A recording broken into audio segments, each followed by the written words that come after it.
Keys to other realities. When my grandfather passed away, he left me something peculiar, a dusty box filled with old keys, each one tagged with a handwritten note. The note seemed to correspond to locations within my nondescript suburban home, but none of these places actually existed. Out of curiosity mixed with a sense of unexplainable dread, I decided to test the first key. As it turned in the lock of what should have been a solid wall in my basement, it clicked open to reveal a room that defied all logic, a dimly lit space filled with ancient, rusted machinery that whispered my name in the grinding of its gears. Intrigued and terrified, I couldn't stop myself from trying another key. This time, the door appeared in the attic, a space I had always found too claustrophobic to venture into. Inside, there was a quiet snowfall, impossibly contained within the room's boundaries, covering the floor in a thick, white blanket.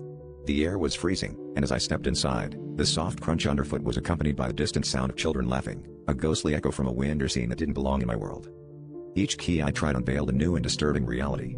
A bathroom mirror that reflected not my image, but scenes of a bustling city square where people moved in reverse, a clock tower seeming to tick back the years.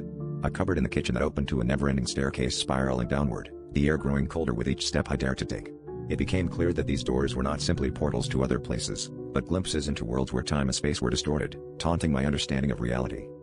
The last key, however, was marked only with a question mark, as though even my grandfather didn't know what it might unlock. I found its corresponding door behind a bookcase in the living room. With trembling hands, I turned the key, and the door creaked open to reveal a scene that seemed eerily familiar, a room identical to my own, except for one detail. My grandfather, sitting in his favorite chair, looked up at me with eyes that were not his own.